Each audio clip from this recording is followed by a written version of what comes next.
Have you ever met someone and instantly felt like you got along? Like the conversation just flowed naturally? Most people think that's chemistry, and sometimes it is. But often it's psychology. Because one of the most powerful communication skills is something called mirroring.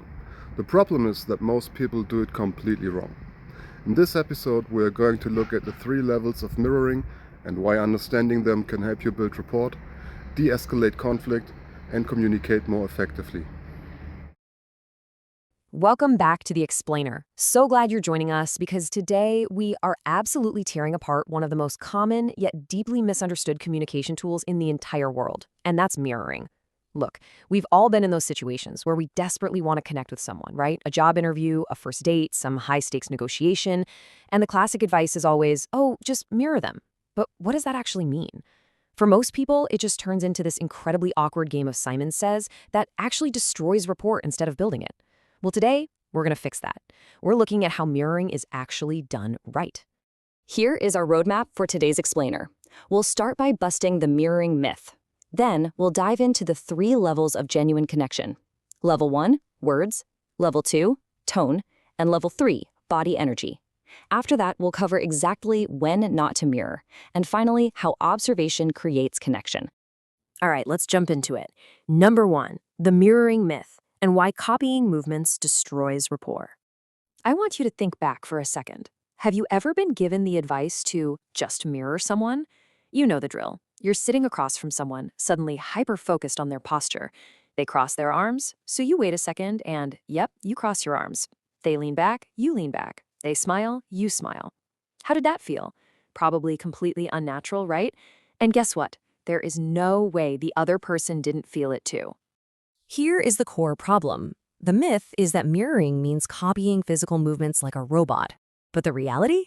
The reality is about adjusting naturally to match their overall energy. When you just awkwardly mimic someone, people notice. It doesn't build a bridge, it creates immediate discomfort and friction. But real mirroring? It does the exact opposite. As humans, we naturally connect with people who feel familiar to us. When you communicate in a way that feels similar to the person across from you, their brain literally relaxes. They feel comfortable. They feel understood.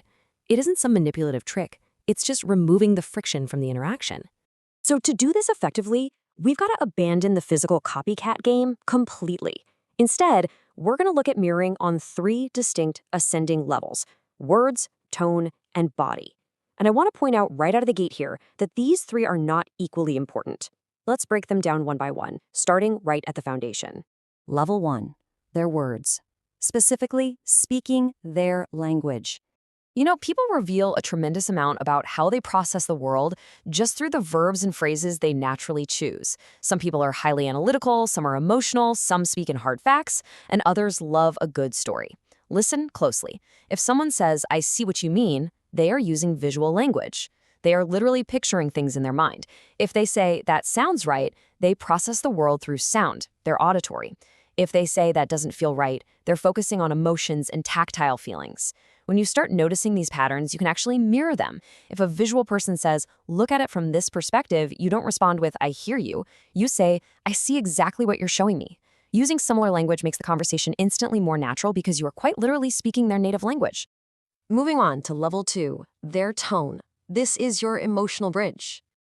We naturally trust those who communicate at a similar emotional level. Now, to match someone's tone, you really just need to listen for 4 specific elements: their rhythm, their speed, their volume, and their energy. Notice I didn't say accent. You are absolutely not putting on a fake accent or imitating their voice like some comedian. You are simply adjusting your own vocal delivery just enough to meet them exactly where they are. The contrast is stark when tone goes wrong. Imagine someone is talking to you very slowly, very calmly.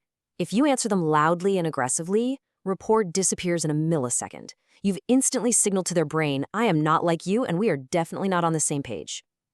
Likewise, if they are energetic and just bursting with enthusiasm and you give them a slow, monotone response, massive conversational distance.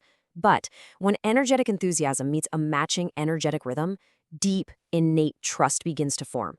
You're validating their emotional state just by the way you sound.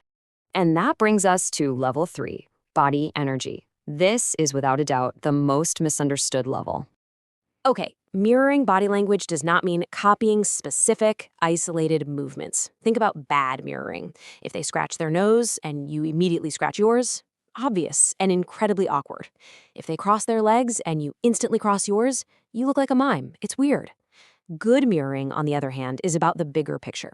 It is about matching the overall energy of their body. If they have a very relaxed posture, they are going to respond best to you having a relaxed posture. If they're sitting bolt upright and projecting confident posture, you match that confidence. Fast, animated hand movements, those fit with highly energetic conversations. Slower, more deliberate movements fit calmer ones. So here is the crucial takeaway. Match the feeling, not the pose. Take a second to really let that sink in.